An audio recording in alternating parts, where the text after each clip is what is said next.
Así que...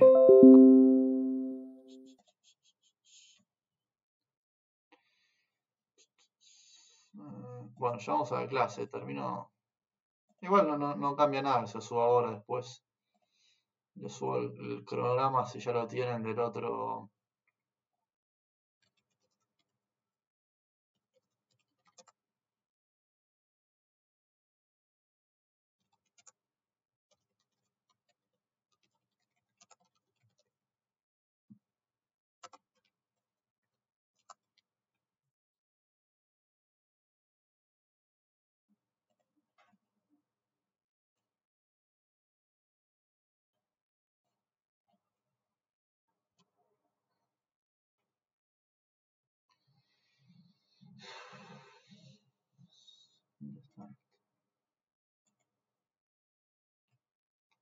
Bien.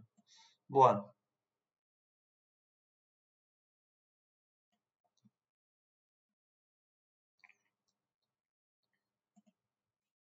Yo ahí le subí el cronograma del cuatrimestre anterior como una suerte de modelo. Bien, bueno, arrancamos. Les estaba diciendo, entonces, ya tienen el manual, ya tienen el cronograma, entre comillas. Es el tema de cambiar las fechas, pero bueno, o sea, son en total, pongo para compartir pantalla, si ya lo ven.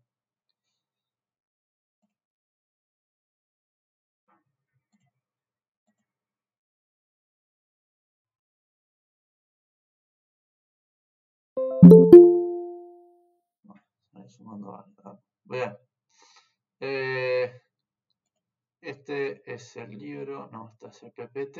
¿Y dónde cuerno dejé esto? ¿Dónde está? Bueno,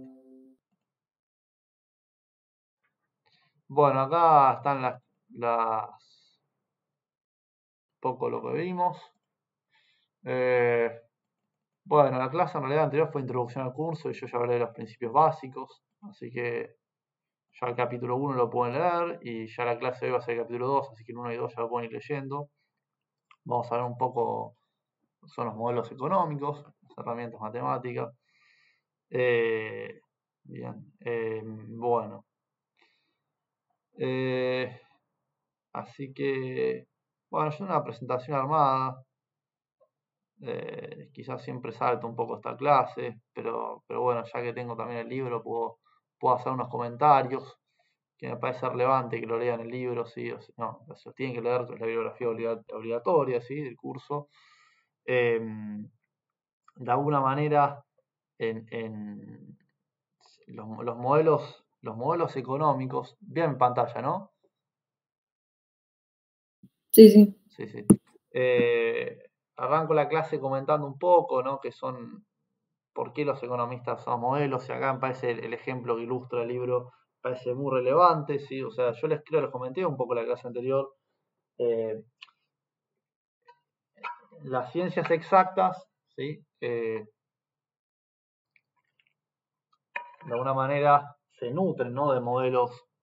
¿Por qué se dice ciencias exactas? No sé, pensemos así, de una manera muy sencilla. Estudiar algunos de ustedes biología, ¿sí? Bueno, debemos estudiar el impacto de bla, bla, bla en la contaminación en las plantas de la cuenca del riachuelo. Bueno, van, toman muestras, las examinan en un laboratorio, ¿sí? Y pueden hacer simulaciones, le agregan, bueno. La pregunta es, bueno, en las ciencias sociales, ¿cómo hacemos? Porque hay un tema, o sea, nosotros no podemos agarrar los humanos como los ratones y experimentar. Che, si aumento el gasto público, bueno, ¿cómo van a reaccionar? Bueno, entonces de alguna manera tenemos que hacer modelos, ¿sí? Matemáticos, de una manera para tratar ¿qué es un modelo? Ahí tengo la explicación, ¿no? Es una representación simplificada de la realidad. Yo no puedo hacer un modelo que tome todas las variables de la realidad, ¿sí? Hago un modelo, vamos a verle competencia perfecta. Bueno, cuando veamos el modelo de competencia perfecta, tiene un montón de supuestos que no se van a verificar en la realidad, ¿sí? Mercados en los cuales los productores en ese modelo de oferta y demanda que vamos a ver, mercados competitivos, los productores no fijan precios, sino que los precios los determina el mercado y los productores van al mercado y toman esos precios. Es algo que sucede en muy pocos mercados, no sé, el mercado de la soja, por ejemplo, el trigo, los grandes commodities. Los precios no los fijan los productores, sino que los determina el mercado, ¿sí? Bien. Pero bueno, de alguna manera, vuelvo a repetir esto, ¿qué es un modelo económico? Bueno, de alguna manera es una abstracción en parte, una simplificación. Ahí tiene simplificada la realidad, lo dice en el libro. O sea, insisto, pero si uno hace un modelo, si nos podemos hacer un modelo que represente toda la realidad, vamos a estar horas, días, meses. Y probablemente va a ser algo muy complejo. Che, necesitamos explicar cómo funciona el funcionamiento de un mercado. Bueno, uno se puede ir metiendo y puede ir sumando variables, puede ir pensando situaciones específicas. Bueno, pero a medida que se va complejizando el análisis. En este curso introductorio vamos a dar modelos acorde a lo de un curso introductorio, ¿sí? Con muchas más simplificaciones, ¿sí? Con muchos más supuestos. Escuché otro día una frase de un economista muy conocido, Juan Carlos de Pablo, un videíto estaba circulando, eh, que un poco emparentaba esto. Se me fue la otra vez. ¿Qué lo decía? Está un economista y un físico en el medio, están náufragos en el medio del mar y tienen una lata de atún. Bueno, y no tienen abrelatas. Bueno, tienen que abrir la lata, ¿no? Para comer. Bueno, el físico, ¿qué va a hacer? Bueno, el físico así, bueno, con el sol, y voy a tratar de calentar la chapa y ¡pum! Explota la lata y sale toda la comida volando. La abrió. Ahora, le dan la lata al economista, che, pensá, tratá de abrir, le dicen al economista que trata de abrir la lata. Bueno, el economista va a decir, bueno, supongamos que tenemos una abrelata. Bueno, ¿por qué es esto? Porque de alguna manera estamos haciendo, bueno, supongamos que, bueno, estamos constantemente agregando supuestos, ¿sí? Supuestos de una manera para tratar de esto, de modelar la realidad con un montón de supuestos que en muchos casos no se cumplen y bueno, todos los modelos tienen muchos supuestos, ¿sí? Implícitos. Bien, bueno. Acá el ejemplo que plantea en el libro es el ejemplo, digamos, de una manera, el caso de los hermanos Wright. No sé si saben quiénes son, lo habrán visto quizás alguno en el colegio, a ver si tengo alguno más que se vaya, si quiere sumar. 4 más tengo. Listo. Bueno, estaba comentando el ejemplo de los hermanos Wright. Están todos viendo, ¿no? Sí. Hola. Sí. Bien. Bueno, no, les comentaba el ejemplo de los hermanos Wright. Ustedes saben, son los primeros que volaron un avión, ¿sí? Hubo varios intentos previos, pero ninguno prosperó. Caso conocido Da Vinci, un montón de diseños hasta de helicópteros, que bueno, nunca pudieron ver la realidad y volar. Pero bueno, los hermanos Wright diseñaron el primer avión que pudo volar. Ahora, ustedes piensan que los hermanos Wright no se mandaron de prepo y probaban los aviones así, como así, o sea, como los inventaron y se mandaban, porque imagínense ustedes, volar un armatoste así, imagínense los primeros modelos, o sea, te matabas, y mucha gente se mató, de hecho. ¿Qué hicieron previo a inventar el primer avión que volaron en 1911, si no me falla la memoria? Bueno, acá tienen la explicación. ¿Qué hicieron antes de eso? Bueno, primero desarrollaron no el avión, sino el túnel del viento, ¿sí? De ahí, y con el túnel del viento, ¿qué era? Bueno, era una especie de simulador de vuelo en el cual simulaban como si estuvieran volando, como si estuvieran en el aire, y bueno, cómo reaccionaban los pequeños aviones, es decir, si se mantenía flotando, se mantenía en el aire, o caía, o tocaba techo, bueno. Y de alguna manera fueron probando, 10 años antes, y con eso lograron dar con el modelo exitoso de avión que pueda despegar y pueda volar bien. Y ahí Bueno, después de mucho probar con el túnel de viento, ¿sí? Bueno, acá dice 2 años, yo creo que era 1910, pero bueno, puede ser un poco antes.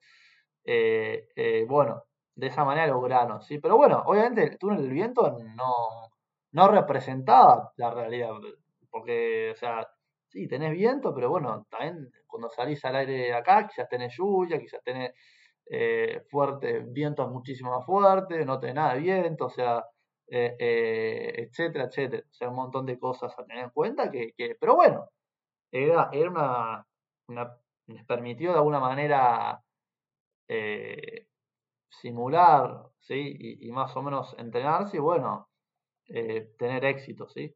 Entonces, eh, y los modelos en el caso de la economía, bueno, también representan eh, eh, algo muy importante, ¿sí? A la hora de las políticas públicas, ¿sí? Cada vez más disponemos de, de muchas herramientas estadísticas. Hoy en día está el tema del Big Data. Les recomiendo que incursionen en esto. Mucho, o sea, en todas las carreras, ¿no? Se dispone cada vez más de información, ¿sí? Sobre los consumidores, o sea, sobre cuestiones sociales, etcétera, etcétera. Bueno, ahora está el debate, ¿vieron? Con que ahora ustedes abren WhatsApp y tienen ya Meta incorporado.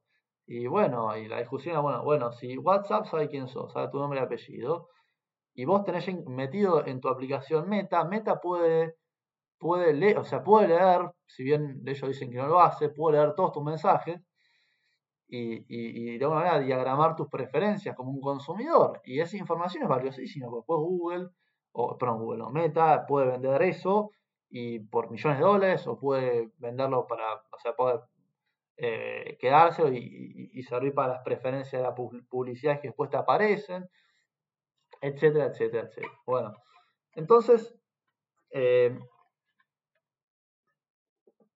vamos a hablar de los principales modelos, que vamos a hablar de una manera en esta primera parte del curso, ¿sí? Bastante sencillos, pero de una manera bastante intuitivos, ¿sí? Que uno dice, che, lo puedo pensar en la realidad, que les voy a hablar de la frontera de posibilidad de producción. Bueno, no hay manera de representar la realidad, pero nos da una idea muy concreta sobre la cuestión, vamos a hablar, la restricción presupuestaria o la restricción que uno tiene de recursos. ¿Mm? Eh, bueno, después está, bueno, vamos a hablar un poco de las cuestiones del comercio, ¿sí? Las ventajas que existen en el comercio, ¿sí? Bueno, la cuestión, principalmente la ventaja comparativa, y bueno, el flujo circular de renta de una economía, que van a describe cómo fluye el, eh, el dinero, bueno, de alguna manera el dinero es como la sangre, ¿no? El circuito entre de bienes y servicios de un lado y la contrapartida en financiera de todas las transacciones. Pero bueno, cómo fluye la renta de una economía, de una manera bastante abstracta, ¿no? Pero nos da de alguna manera una impresión bastante interesante para entender cómo funciona el mundo. ¿Sí? Bien, bueno, después otras cosas que vamos a ver, pero bueno, insisto, yo tengo una presentación acá armada, quizás, pero me gusta esto de tener en la mano el libro. De alguna manera me ordena un poco más las ideas. Pero, eh, o sea, el capítulo 2 es quizás arrancar un poco en las cuestiones teóricas y bueno, yo ya con la FIMEA tengo armada, ya voy directamente a ver el primer modelo, que prefiero dejar un poco a la clase siguiente de mercados competitivos, ¿sí? Bien, comentarios. Constantemente uno puede pensar en modelos o, ¿sí? O de una manera.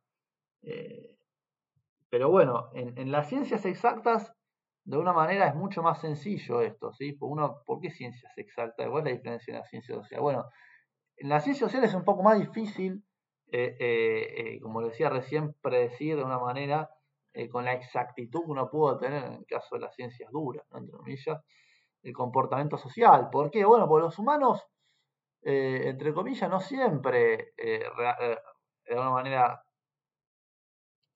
reaccionamos racionalmente, por decir una manera que es un poco burda, sino que en muchos casos no sucede eso, ¿sí? Y probablemente ningún modelo predijo lo que pasó en la crisis de 2007, del 2008, 2009, que fue la crisis más fuerte, de la crisis del 1929.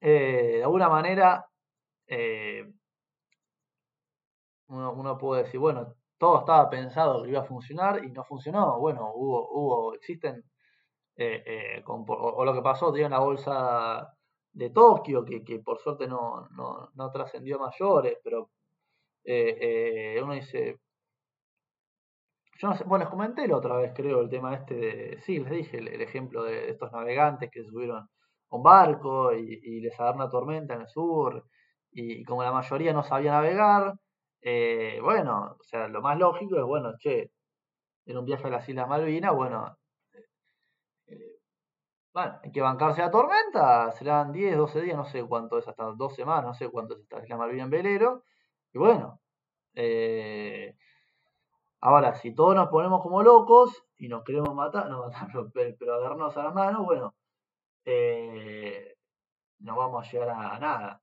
Y en ese caso, lo que yo les comenté, creo que se había dicho, el capitán del barco, que sí es una persona instruida, dijo, bueno, basta, hasta acá llegamos, se pedí un rescate, yo así no puedo seguir en estas condiciones, pido un rescate de prefectura, lo vienen a buscar, o un barco los rescató cercano y les veré que hablaría. Lo que quiero decir con esto es que, bueno, racionalmente uno puede decir, che, hermanos, siéntense, analicen la situación, bueno, tranquilícense, no vas a llegar a nada gritando como un loco en el medio del mar.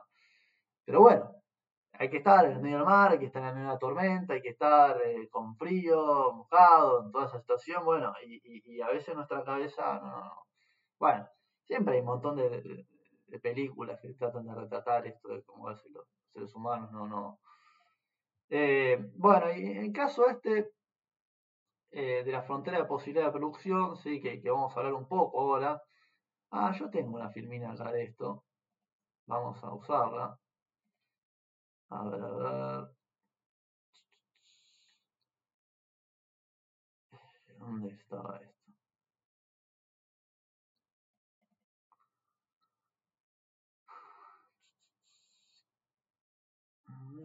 A ver, ¿está acá? No, a ver si acá está. Acá está. Principio de una mierda este, no.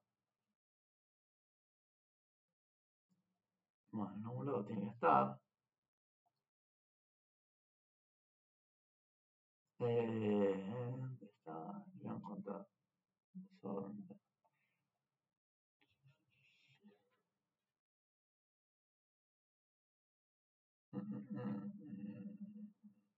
Falla mercado. ¿Cuál era? La regla del juego. ¿Dónde está la regla del juego?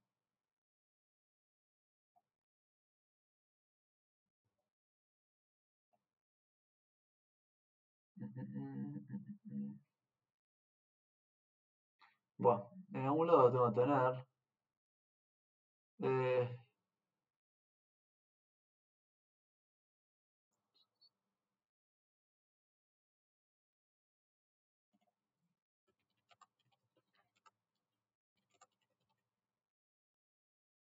bueno, a ver si lo logro encontrar.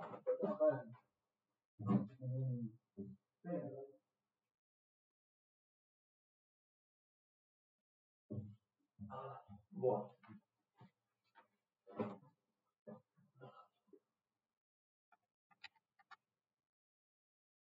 acá lo tengo este pendrive, así que sí. Bueno, pero mientras tanto, sigamos con el libro. A ver si lo tengo en la mano. Pero bueno, acá va a ser lo mismo, así que nada. Si, si el pendrive funciona. A ver. Bueno, entonces, de alguna manera, bueno, a ver si acá. A ver.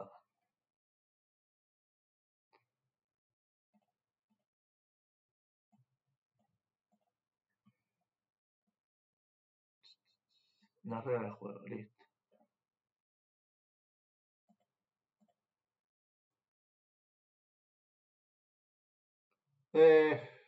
Las actividades económicas, bueno, esto paso, a ver si está, si lo tengo acá está. Bueno, la frontera de posibilidad de producción, ¿sí?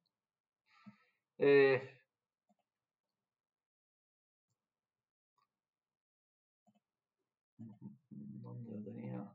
No estaba, tantas cosas abiertas, se me fue. Listo, basta. Bueno, de alguna manera, algo que se menciona siempre en economía, hasta el hartazgo, lo ven el ejemplo de Robinson Crusoe, el náufrago perdido que está en la isla, ¿sí? Y tiene que decir que si pescar, o sea, puede hacer dos cosas, ¿sí? De alguna manera, pescar o ir a recolectar cocos, ¿sí?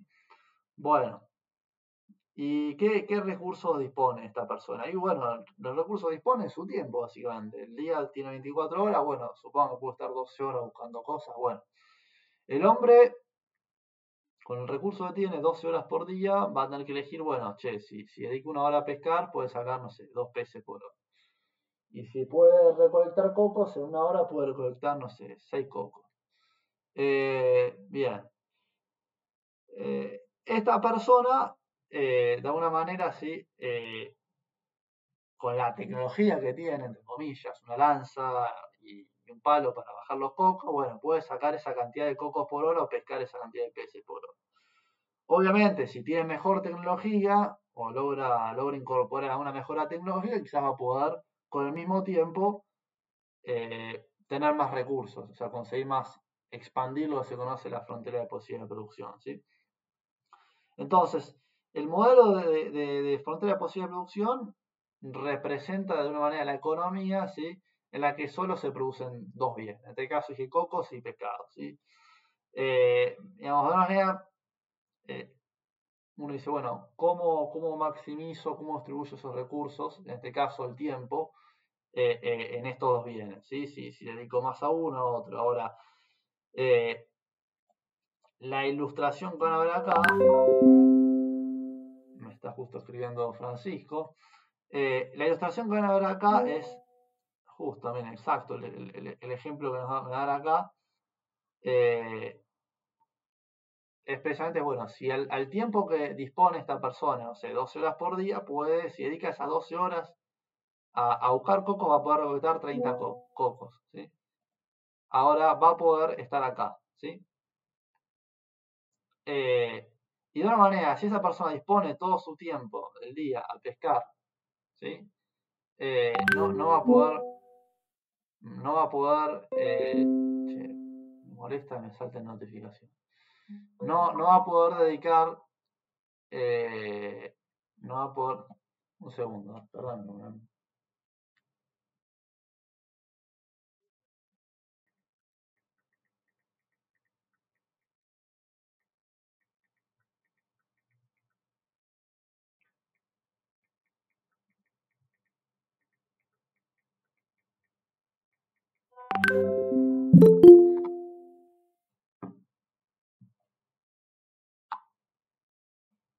Bueno, estaba diciendo,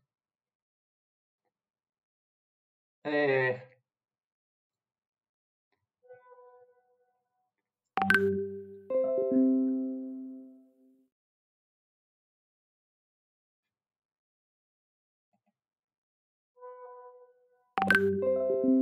bueno, perdón que me pudre esto, me llegan mensajes.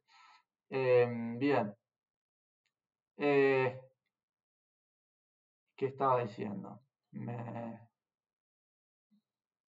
Es más, entonces, esta persona va a decir, bueno, che, no le voy a dedicar todas las horas a recolectar cocos porque quiero comer algo de pescado, entonces me voy a correr un poco más, voy a sacrificar, che, voy a estar 12 horas, voy a estar, no sé, 8 horas eh, recolectando cocos y 4 horas recolectando peces. Entonces voy a comer, invento, 25 cocos y voy a recolectar 25 cocos y voy a recolectar 20 peces. ¿Sí?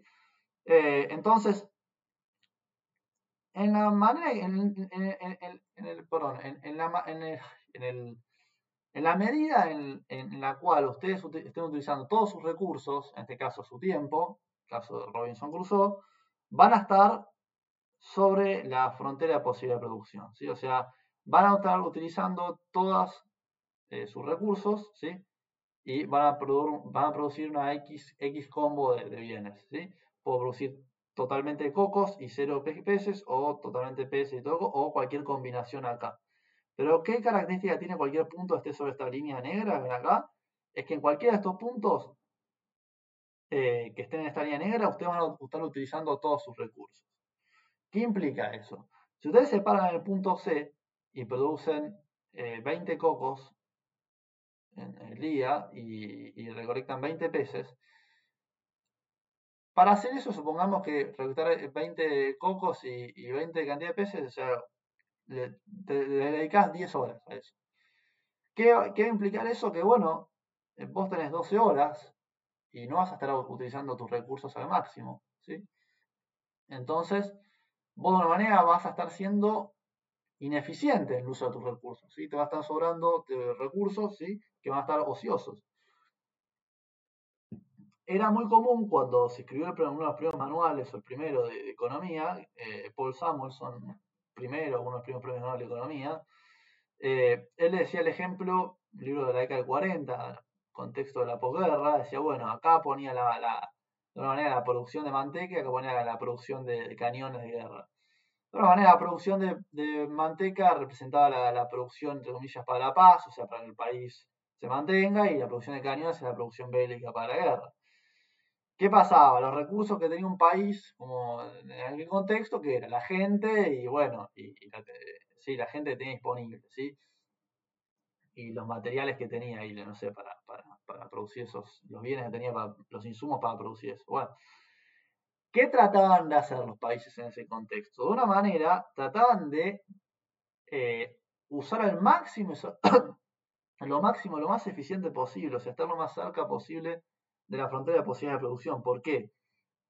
Porque de una manera trataban de tener la mayor cantidad o sea, que prácticamente no haya recursos ociosos en esas economías. Porque en un contexto de guerra se está muriendo mucha gente de hambre y mucha gente, y el objetivo final es ganar la guerra. Entonces, de alguna manera tenés que mantener a la población de tu país y por otro lado ganar la guerra. Entonces, no podés, todos tienen que ir a trabajar, ¿sí? Todos los recursos de la economía tienen que estar utilizados. ¿Qué implicaba esto? Bueno, el padre se iba a la guerra y la mujer y el hijo, eh, bueno, el hijo no sé, pero todos tienen que estar haciendo algo. Si no se iba a la guerra, el padre tenía que ir a trabajar, ¿sí? Sí o sí. Y la madre y el hijo lo mismo, ¿sí? Si el padre se iba, tenían que ir a trabajar también, independientemente de se vaya o no se vaya. Todos tienen, no, los hijos no sé, pero todos tienen que estar trabajando, ¿sí? Lo digo esto porque en el contexto de esos años todavía las mujeres no tenían, no tiene una importante participación en el mercado laboral, no es que diga, en la realidad, y bueno, en ese momento cambió, no, todos tienen que estar trabajando. Entonces de alguna manera, los países querían maximizar o ser lo más eficiente posible, ¿sí? Porque el objetivo final era ganar la guerra. Bien, ahora, eh, si uno pretende estar en el punto D, ¿qué piensan que va a pasar?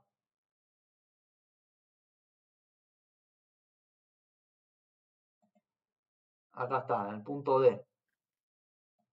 Si ustedes quieren estar acá, ¿qué pasaría? No tiene suficientes recursos para estar en el punto D. Exacto, es un punto que no es factible. Dada que los recursos que tengo y dada la tecnología que tengo.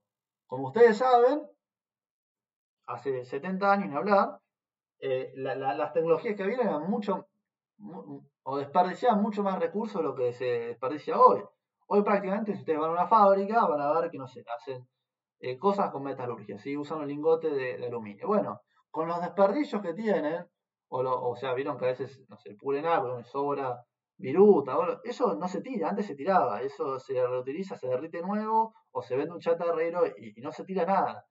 Se trata de ser lo más eficiente posible en los recursos.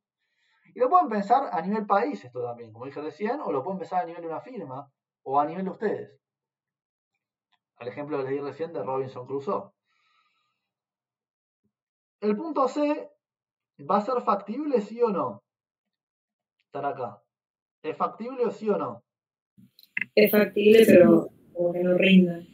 Claro, Va de pérdida. claro, no es que vea pérdida o que no rinde. El tema es que no voy a estar siendo eficiente, no voy a estar usando todos mis recursos. Es como que si tengo una fábrica y tengo 10 trabajadores y estoy produciendo a la mitad de mi capacidad. O sea, puedo producir, no sé, por hora puedo producir 100 alfileres y estoy fabricando 50 alfileres. Con los trabajadores que tengo puedo producir hasta 100 alfileres. Entonces voy a estar teniendo la mitad de mis trabajadores ociosos. Poder puedo, es factible, punto C, pero no voy a estar siendo eficiente. ¿Bien? Piénselo también en una economía, como está pasando actualmente. Cuando hay mucha recesión, hablamos de los economistas, decimos que hay mucho desempleo, hay mucha mano de obra ociosa, recursos que hay en la economía que no se están usando, en este caso la mano de obra. Bien. Entonces no vamos a estar al potencial de nuestra economía, ¿sí? Bien. Bueno. Y todo esto, toda esta área está debajo, sobre la línea, o debajo, o toda esta área está debajo, o sobre la línea de la frontera de posibilidad de producción, se llama el conjunto de posibilidad de producción. Yo en toda esta área, si la pudiera marcar, bueno, no sé, bueno, si pudiera marcar todo esto, toda el área de abajo, acá, todo esto lo voy a llamar el conjunto de posibilidad de producción. Yo voy a estar poder, en la realidad, poder parado en cualquier, la realidad, en este caso, en cualquier punto sobre la línea o por debajo, es factible, ¿sí? Si estoy sobre la línea, estoy siendo eficiente. Si estoy por debajo de la línea, voy a estar siendo ineficiente. En ambos puntos es factible. El punto D, o cualquier punto por encima, no va a ser factible. No va a ser factible dada la tecnología de ese momento. ¿Sí? Porque insisto, o sea, dado los recursos y la tecnología, vamos a dar estas son nuestras fronteras de posibilidad de producción, pero si la tecnología cambia y ahora disponemos, quizás los recursos no mismos, pero disponemos de una tecnología mucho más eficiente, quizás vamos a poder estar acá, en el punto D va a ser factible en algún momento en el futuro. Piensen ustedes que los autos hace medio siglo consumían el doble del combustible que consumen hoy. Entonces, con la misma producción de combustible que hace 50 años, hoy puedo haber invento el doble de autos. ¿Sí? O sea, de alguna manera, uno con los mismos recursos antes puede abastecer a más autos. Bien. Bien. ¿Se entendió entonces el concepto? Ahora, ustedes me dicen, che, Javi, representame esto en la realidad. No, es decir, es un concepto abstracto el de frontera de posibilidad de producción, ¿sí? Como dijimos recién, es un modelo que nos permite simplificar la realidad y vean ustedes que es muy intuitivo para entender esto. Es muy común que muchos políticos y personas a veces traten de estar sobre la frontera de posibilidad, si uno podría pensarlo, no puede graficar esto en la realidad, pero por lo general, es muy común que mucha gente trate de estar por encima de sus posibilidades, ¿sí? Ahora, como yo les comenté en la clase anterior, hay una frase muy común, muy citada en economía, no hay nada como un almuerzo gratis. ¿Por qué? Porque de alguna manera alguien va a terminar pagando eso o en un momento te va a llegar la cuenta de eso a vos o a quien sea y no podés vivir ilimitadamente por encima de tus posibilidades, si en un momento lo vas a pagar. Bien. Bueno, volvamos a esto. Ya les comenté que es la frontera de posibilidad de producción.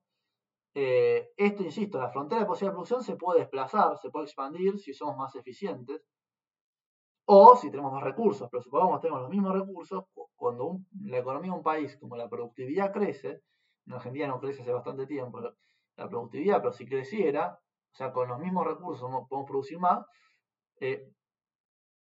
varios puntos que no eran factibles antes, ahora van a ser factibles. ¿Sí? Bien. Entonces, eso para entender un poco el tema de la ineficiencia y la eficiencia, ¿sí? Y también los puedo introducir un poco al concepto de costo de oportunidad en la cuestión del modelo de frontera de posibilidades de producción. ¿Por qué?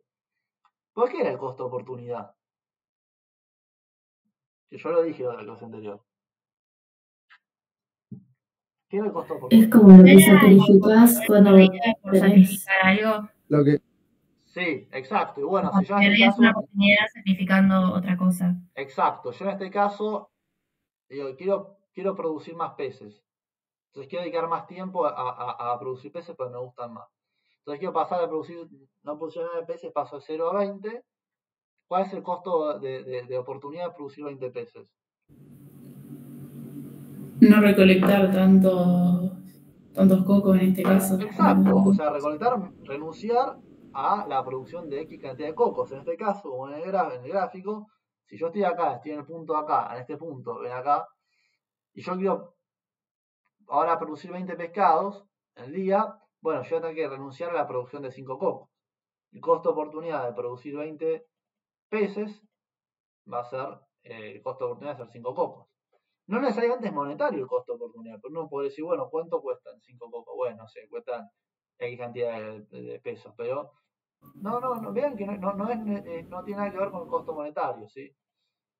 Profe, yo lo que no entendí es, ¿el costo de oportunidad es lo mismo que trade-off? O sea, son sinónimos, por así decirlo.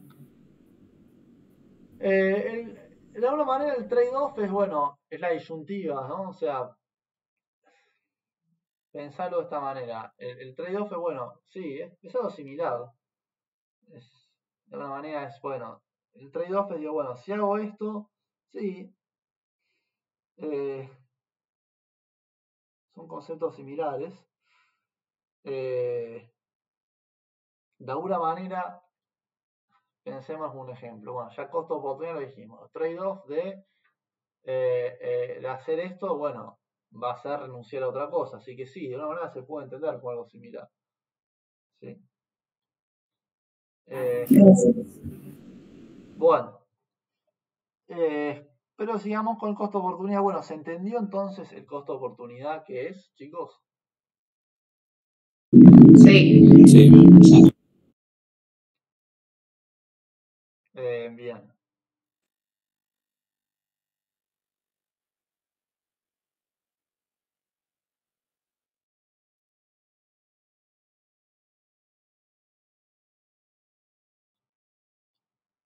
Bueno.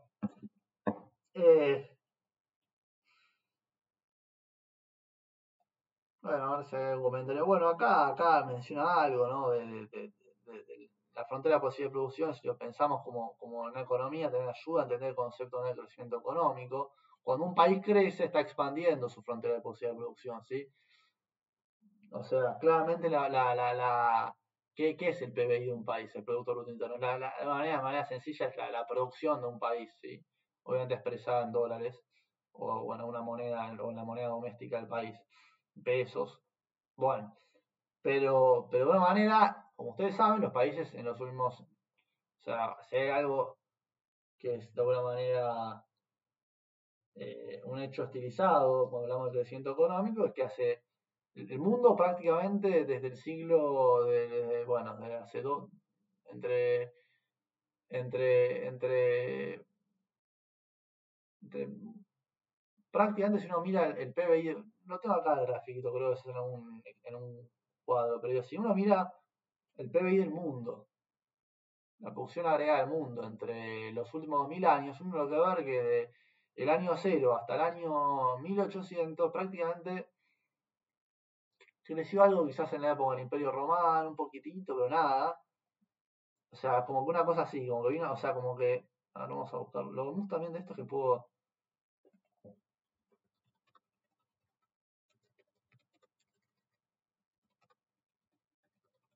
A ver si puedo ver esto. A ver. Esto me encanta. Acá está. Bueno, ¿qué ven acá? El PBI del mundo desde el año 0 hasta el año 2000. ¿Qué ven? Que prácticamente desde el año 0 hasta el año 1800, acá, el mundo prácticamente no creció nada. ¿Ven? De alguna manera, si uno mira el correlato de esto, es que la población estuvo estancada prácticamente todo este tiempo. Un periodo quizás creció un poco, después vino hambruna, caía de nuevo, o sea, siempre andaba por acá. O sea, si ustedes ponen la lupa, esto quizás creció un poquitito en la época del Imperio Romano, después se quedó estancado en la Edad Media, después se empieza a subir un poco a partir de acá, del 1500, Renacimiento, y bueno, pum. ¿Qué pasa en el 1800? ¿Por qué esto empieza a despegar? Desarrollo de las industrias, la tecnología. Sí, pero ¿qué pasó? Sí, ¿qué impulsó el desarrollo de Las revoluciones industriales. Exacto, la revolución industrial. ¿Qué implicó la revolución industrial? Que bueno, de golpe con los mismos recursos que teníamos antes, podíamos producir, no, Mayor eficiencia. claro, digamos, muchísima mayor eficiencia. Ustedes cuando, no sé si ya vieron historia económica, el telar fue un salto enorme de producción. Antes se hacían en las casas, recuerdan cómo era, no me acuerdo el nombre ahora, pero los hogares productores, una cosa así, no me acuerdo, no me sale ahora. De una manera, la gente se tejía su ropa prácticamente, o se producía todo en una escala muy artesanal. Cuando aparece la revolución industrial en el siglo XVIII, ¿sí? 1700, Inglaterra, de golpe la producción en el mundo empieza a escalar de una manera impresionante. Bueno, cuando arrancó eso, como que prendiste una mecha, el mundo empezó a crecer así. En 2 siglos, o sea, lo que no creciste en 2000 años, lo creciste en, no sé, lo creciste en unos pocos años, ¿sí? Ahí el mundo empezó a despegar. Bien, pero es esto básicamente lo que quiero que vean. Esto.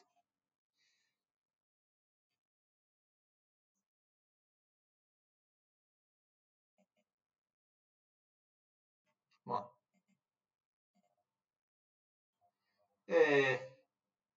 Entonces, si hay un adelanto tecnológico en este caso, si ahora Robinson Crusoe, que yo le decía antes, pescaba con una lanza y que agarraba coco con un palo, bueno, supongo que ahora Robinson Crusoe le sacamos, inventa la lanza, le inventa una red, ¿sí? Le cae del cielo una red, ¿sí? O le llega por el mar, encuentra una red, y con eso puede pescar, no solamente, puede pescar mucho más que con la lanza, ¿sí? Entonces, como ven acá ustedes, con el mismo tiempo va a poder seguir produciendo la misma cantidad de coco, porque la tecnología para producir coco sigue siendo la misma, pero con el mismo tiempo no va a producir, como ven acá, 40 cocos en 12 horas, si dedica todo su tiempo, sino que ahora con esas 12 horas, si dedica las 12 horas, va a poder producir no 40, sino 50 peces. ¿Sí? Entonces, con el mismo tiempo de antes, con los recursos de antes, como tiene una mejor tecnología, la curva se desplaza. ¿Sí? Entonces, con el mismo tiempo de antes va a poder producir más peces. ¿Sí? ¿Bien? ¿Quedó claro esto? Sí. Sí. Bien.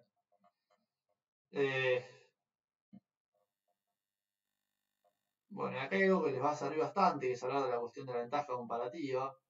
Es algo que a veces complica un poco, voy a tratar de ser sintético en este sentido. Pero fue una consulta, igual esto lo vamos a volver a retomar el viernes. No, esto estamos viendo ahora. Ok. Es más que todo concepto teórico, ¿no? Pero sí, van a tener que repasar. Esto ya estamos viendo un tema, capítulo 2.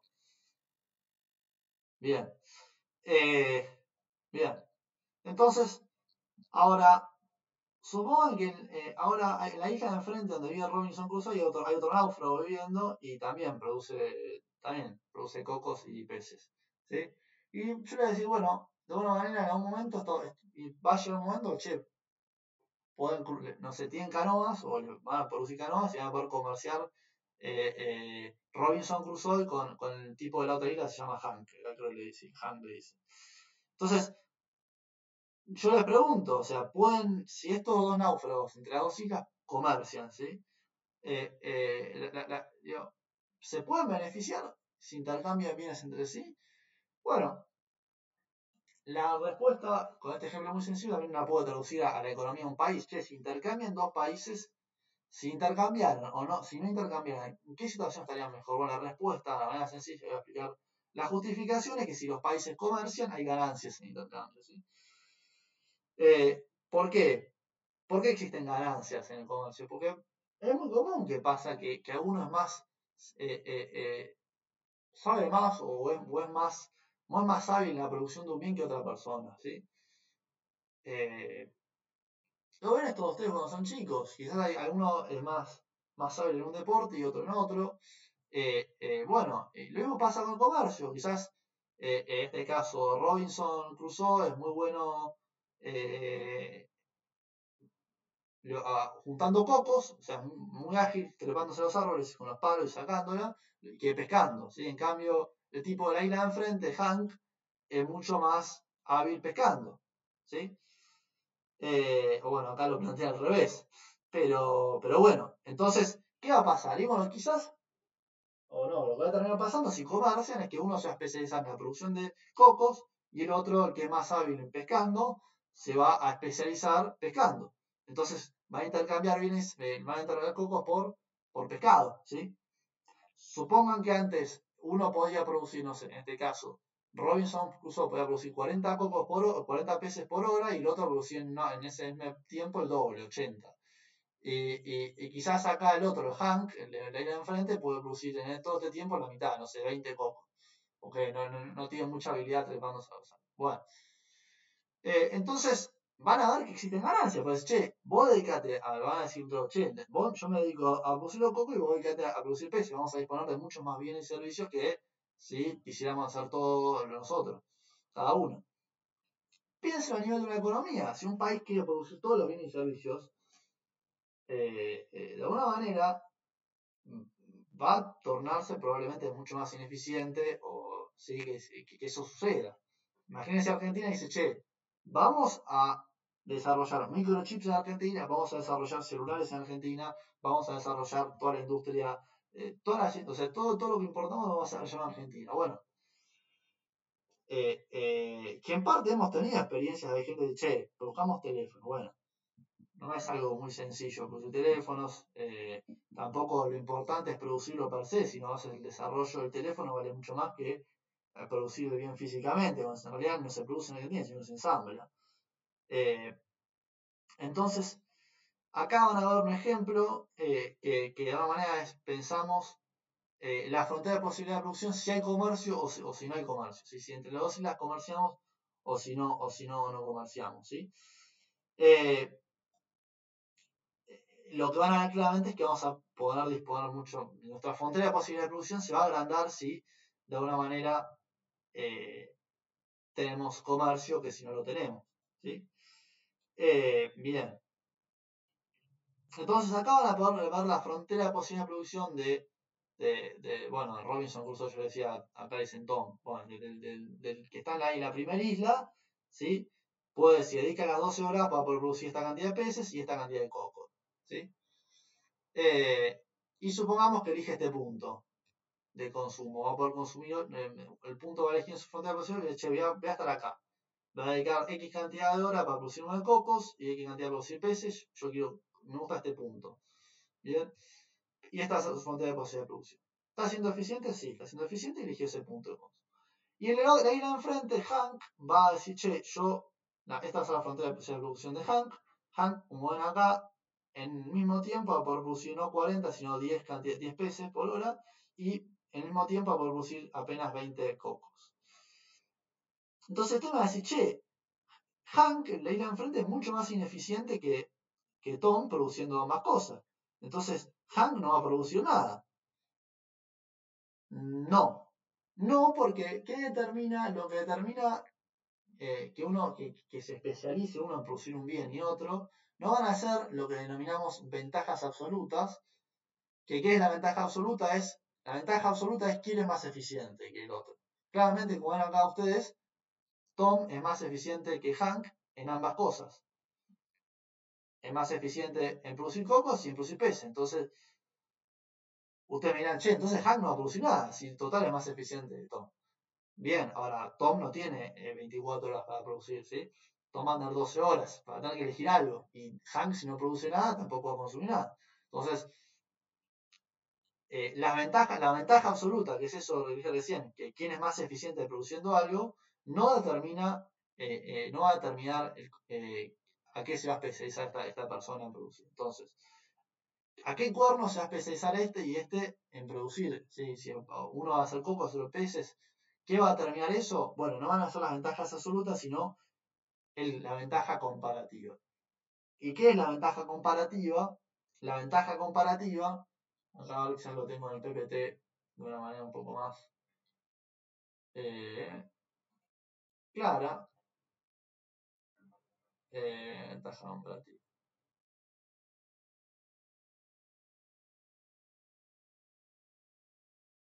¿Es el PowerPoint? ¿Después no lo compartís? Sí, se lo subo después si quieren. Les recomiendo igualmente que lean el libro, pero bueno, mejor que lo está explicado acá, pero vamos a hacer con el ejemplo que está en el libro, me parece bien. De alguna manera, supongamos que ahora dicen, bueno, los dos, esto va a ser la frontera de posibilidades de Hank y esta va a ser la frontera de posibilidades de Tom, ¿sí? El de una isla y la otra isla. Bien. La ventaja comparativa va a ser, ¿qué va a ser? Va a ser el costo de oportunidad de Tom y de Hank, ¿sí? Entonces, yo dije recién que Tom es más eficiente que Hank tanto en producir peces que en producir cocos, ¿sí? Ahora, lo que va a determinar quién se va a especializar en un bien y quién va a especializar en otro no va a ser eso, sino va a ser, en este caso, la ventaja comparativa, que aquí la ventaja comparativa no es más ni menos que el costo de oportunidad, que es lo que vimos antes, ¿sí? ¿Y qué es el costo de oportunidad? Bueno, yo les digo acá, si Hank, si Tom, en este caso, quiere producir, ¿cuál es el costo de oportunidad de Tom? ¿Sí? Bueno, si Tom quiere producir más peces, va a tener que renunciar a X cantidad de cocos, ¿sí? Y viceversa, si quiere producir más cocos, va a tener que renunciar a cierta cantidad de peces. Entonces, ¿cuál es el costo de oportunidad de Tom? Bueno, si Tom quiere producir un pez más, y se encuentra acá, ¿no? Quiere producir un pez más, ¿qué va a tener que renunciar? Va a tener que renunciar a 3/4 partes de un coco, ¿sí? ¿Sí? Y de alguna manera,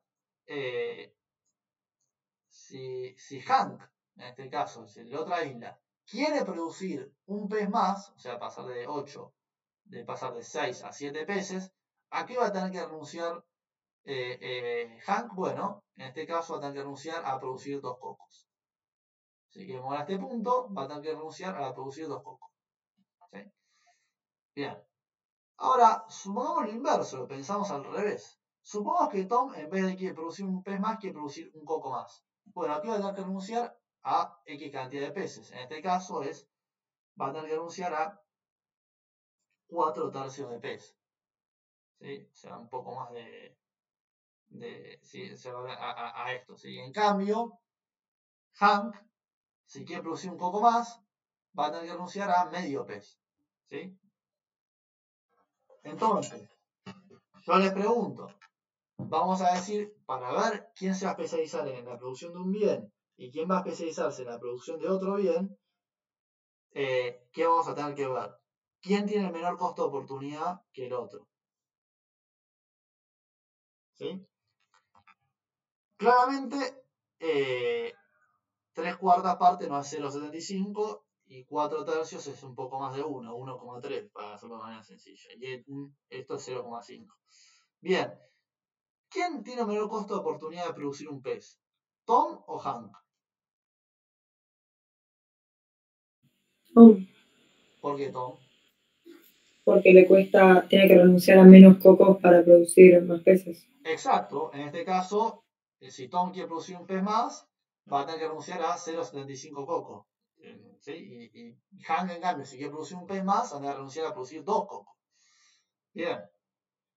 Entonces, el menor costo de oportunidad, ¿quién lo tiene en este caso? Tom, como bien dijo, no puedo ver quién habló. Exacto, va a ser, en este caso, el menor costo de oportunidad va a ser Tom. Entonces, Tom se va a dedicar a producir, ¿qué? Peces. Porque va a tener un menor costo de oportunidad. Y Hank, vamos a ver, perdón, y Hank, y el coco, y si hay que producir un coco más, ¿quién tiene menor costo de oportunidad? Hank. Hank, porque este tiene que renunciar a 1,3 peces para producir un coco y este tiene que renunciar a medio pez para producir un coco. Entonces, Hank va a tener un menor costo de oportunidad de producir peces. Entonces, vos te vas a especializar en lo que tengas la ventaja comparativa. ¿Y qué es la ventaja comparativa? Es el costo de oportunidad, el menor costo de oportunidad, ¿sí? Bien. Ustedes me dirán, che, Javi, me estás mareando con esto. Es una ensalada. Bueno, sí, entender esto a veces, con este ejemplo a veces marea. Entonces yo voy a decirles otro ejemplo. Pensemos, salgamos de estas dos islas. Pensemos en una economía. Si nosotros vamos a comparar dos países, Japón y Bangladesh. ¿Japón a qué se dedica principalmente a producir? A día de hoy. Bienes de alta tecnología, ¿no? Sí, autos. Bien, y yo les pregunto, sí, bueno, principalmente no viene vamos para simplificar, ¿no? Yo les pregunto, ¿los japoneses si quieren producir ropa, así a gran escala. O sea, probablemente sean eficientes, porque tienen las industrias a primer nivel, ¿saben? Quizás no. Pero ¿por qué no se dedican o dedican sus recursos, su tiempo, los recursos que tiene la economía de Japón, y se especializan en producir ese tipo de bienes? Textiles. Y les será más rentable producir otro tipo de bienes que no son textiles. Claro, bueno, sí. Porque su costo de oportunidad es menor al de otros países. Exacto, muy bien. ¿Quién habló? Delfina. Muy bien, Delfina, exactamente. Lo estamos pensando con el ejemplo que había recién, pensemos en un término de costo-oportunidad. Claro, si Japón renuncia y dedica gran parte de sus recursos, su economía, a producir textiles, va a tener que renunciar a producir muchos otros bienes de alta, en este caso los teléfonos. Entonces, el costo-oportunidad de producir X cantidad de ropa va a ser bien. Ahora, supongamos que tenemos dos países. Tenemos Japón y Bangladesh. Bueno, como dije recién, Japón probablemente, si se dedica a producir ropa, va a ser mucho más eficiente que Bangladesh. Y lo mismo ni hablar con los bienes de alta tecnología. Ahora, ¿por qué Japón no se dedica a producir los bienes de los bienes textiles? ¿Y por qué sí Bangladesh, que es menos eficiente que Japón? Tiene que ser.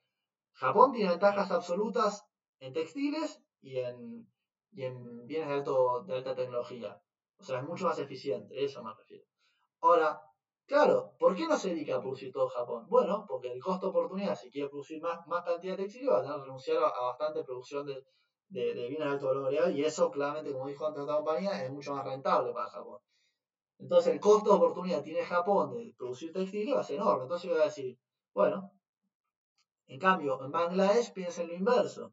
Si Bangladesh se quiere dedicar, no sé cuánto es la población de Bangladesh, es enorme, le sobra un montón de trabajadores y quiere dedicar todos esos recursos a producir bienes de alta tecnología, probablemente mucha gente va a quedar desempleada en Bangladesh.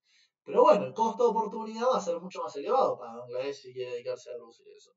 Entonces, el costo de oportunidad es mucho más elevado en el caso de bienes de alto valor, de alta tecnología.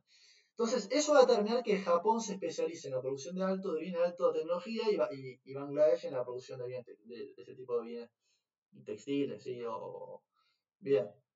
Bueno, después uno puede meter más consideraciones y hay un montón de si el día de mañana hacen una materia llamada Economía Internacional, es mucho más complejo, pero es un primer modelo para entender por qué sucede. Entonces yo con este ejemplo que les decía a ustedes de Robinson, de Tom y Hank, ya entendieron el concepto de ventaja absoluta y ventaja comparativa. La ventaja absoluta es quién es más eficiente y ventaja comparativa es el costo de oportunidad. ¿Y qué va a determinar que un país o una persona se especialice en algo? No va a ser la ventaja absoluta, sino la ventaja comparativa. ¿Bien? Bueno, acá tienen el ejemplo, bueno, las ganancias derivadas del comercio para los náufragos. Si ambos comercian, se intercambio, Tom va a producir todos peces, ¿sí? Porque tiene menor costo de oportunidad, y Hank va a producir todos cocos, porque tiene menor costo de oportunidad. Bueno, en este caso, ¿qué va a hacer? Supongamos que obviamente se especializan, pero ambos van a querer comer un poco del otro bien que produce el otro. Entonces, parte de estos peces, de estos 40 peces, 10 se lo va a dar a Hank, y Hank a cambio le va a dar 10 cocos. ¿Sí? Entonces va a consumir 30 peces y 10 cocos. ¿Sí? Y Hank va a comer ahora 10 cocos que le sobraron y 10 peces que intercambió 1 a 1 con Hank, con Tom. Si no hubieran intercambiado, porque estamos en la situación que estábamos antes, estarían levemente peor. O sea, estarían peor. Hubieran, en vez de consumido Hank, Tom, 30 pesos, hubiera consumido un poco menos, 28 y menos cocos también. Entonces, con el comercio mejoró. Y Hank también puede disfrutar ahora de más de 4 peces más y de 2 cocos más que si no hubiera comercio. Bien, entonces, con el comercio uno puede expandir la frontera de posibilidades de producción, ¿sí? Y llegar a puntos que no eran factibles antes.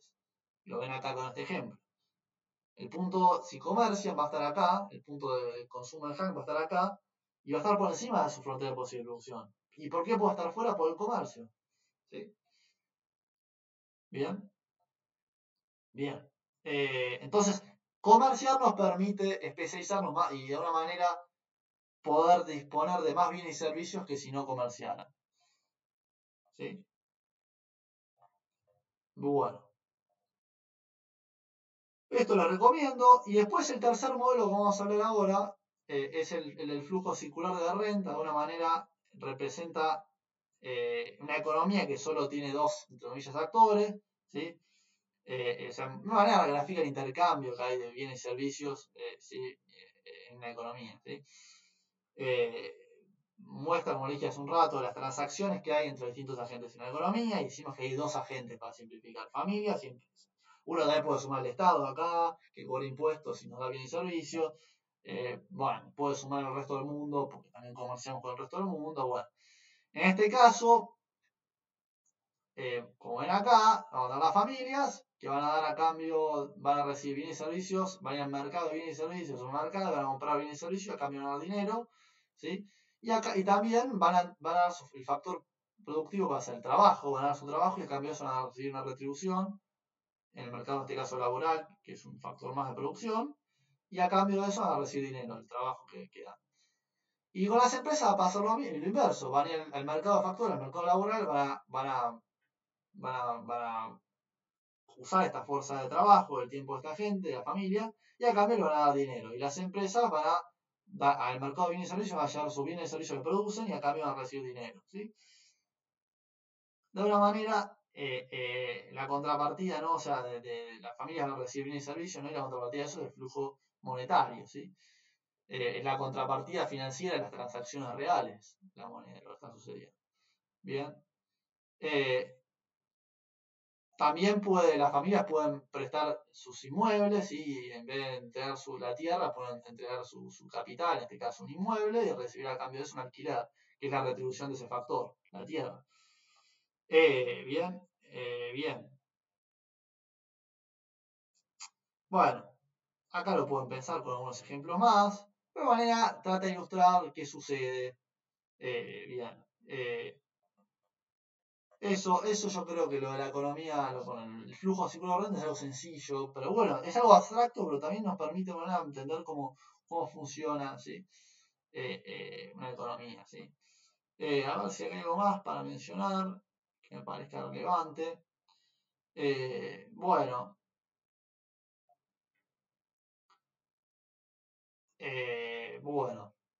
obviamente cuando no existía el dinero, estas transacciones, la contrapartida de esto era el trueque, ¿no? Se hacía por trueque en vez de dinero, no había dinero, sino. Pero el dinero, básicamente, en el pasado, no necesariamente era dinero efectivo, el dinero monetario es algo más, o sea, billetes. Antes de eso existían otros tipos de dinero, ¿sí? El oro, la plata, antes de eso el dinero de mercancía, que era, recuerden, la sal en su momento, hace miles de años, las piedras, etcétera, etcétera. Bien. Bueno, acá está el ejemplo que yo le dije, pero con dos ejemplos, con Estados Unidos y Bangladesh, ¿bien? Lo mismo en Japón, para entenderlo la cuestión de la ventaja comparativa y la ventaja absoluta, y por qué comercio en los países. Bueno, la metodología de la economía consiste principalmente, ¿no?, en hacer estos modelos, ¿sí?, con principios básicos, supuestos. Por eso yo decía, lo dije en la primera clase, el supuesto de Pablo, bueno, un físico agarre, bueno, vuela la lata de durazno y la abre con el sol. Y el economista, supongamos que tenemos un abridor de latas, pero no lo tenemos, pero bueno, ponemos muchos supuestos, ¿sí? Bien. De alguna manera, pues ahí está el concepto de la economía positiva, ¿sí? Que de manera la economía positiva es la rama de análisis económico que describe cómo funciona la economía en la realidad. Y la economía normativa es otro concepto que nos dice, en este caso, hace las recomendaciones en la forma en la que la economía debería funcionar, ¿sí? Son dos vertientes del análisis económico, ¿no? de una manera, la economía positiva intenta contestar las preguntas sobre qué forma funciona el mundo y qué respuestas correctas e incorrectas existen. Y la economía normativa es, en cambio, cómo debería funcionar el mundo. ¿Sí? No más entiendan esos conceptos, no es de gran interés, ¿sí? Bueno, de alguna manera la economía positiva, los modelos tienen un peso muy relevante, ¿sí? Bueno, el Estado, como ustedes saben, bueno, viene a hablar con la computación, con la información que dispone, puede hacer un montón de simulaciones, de, bueno, cómo va a impactar la suba de tal impuesto y cómo no, y si lo bajo ahora, bueno, cómo impacta la baja del impuesto país en el nivel de precios y en la actividad económica. Bueno, y de una manera uno puede hacer una previsión, pero bueno, como saben ustedes, no es una ciencia exacta, entonces eso no necesariamente va a conducir a exactamente ese resultado, ¿sí? Bien. Bueno. Y bueno, y claramente hay muchas discrepancias ¿sí? entre los economistas, por esto les digo recién, que la predicción no es perfecta, no es exacta, ¿sí? Hay consensos generales, obviamente, hay gente, obviamente, hasta el día de hoy, economistas que van a escuchar comúnmente en la televisión que buscan ir en contra de la ley de gravedad. Si bien no hay leyes de gravedad, entre comillas, en la ciencia económica, hay cosas que son aceptadas generalmente, como ejemplo la restricción presupuestaria.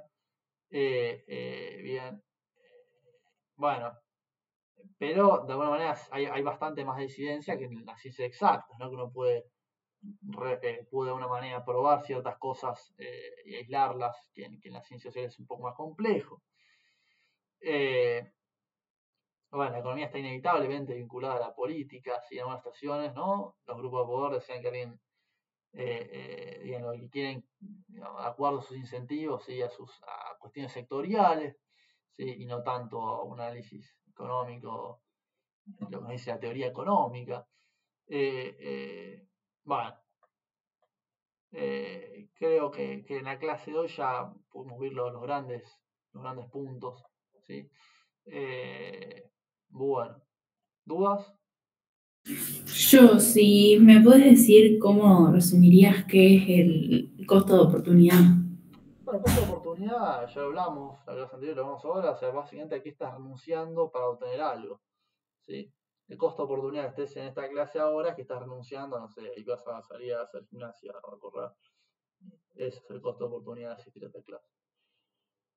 Que es distinto al costo monetario, ¿sí? Una pregunta, ¿la fecha del parcial todavía es a definir? La fecha del parcial, no, eso ya cuando les pase el programa ya está. O sea, al programa les pasé recién, que es el del cuatrimestre anterior. ¿Que dónde lo tengo? Lo había subido a Classroom, fíjate si no... Sí, lo tengo abierto acá, me parece. Acá está. O sea, ya vimos,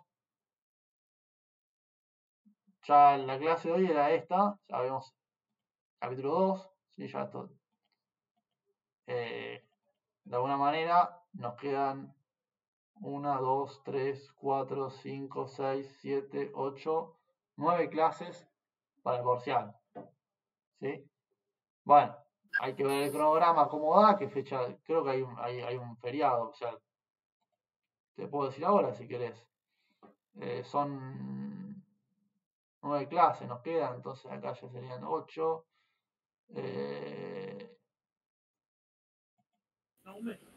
Sí. Un mes.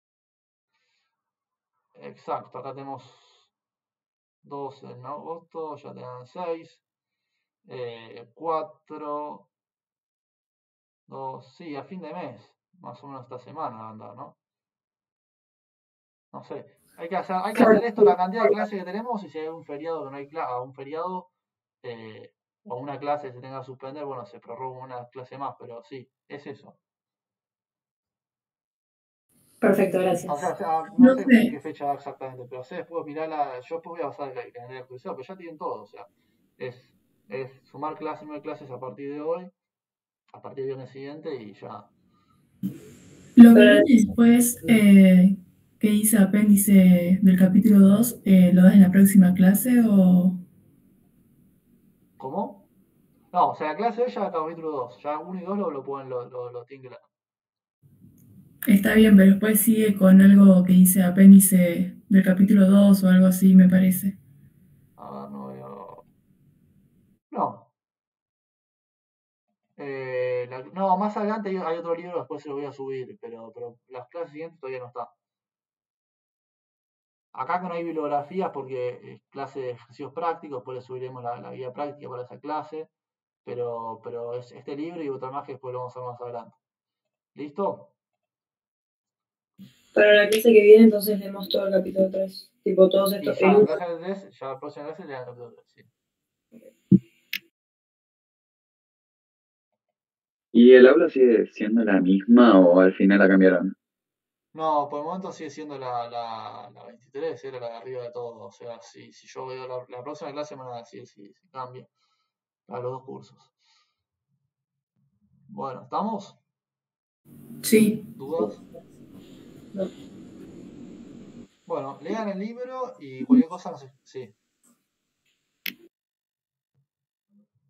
Cualquier cosa nos escriban al campus. Francisco se encarga, vamos a responder yo. No estoy tan presente en el campus, pero probablemente también escriba, ¿sí? O sea, eso. Bueno, nos vemos, chicos. Adiós. Chao. Chao, profe. Chao, chao.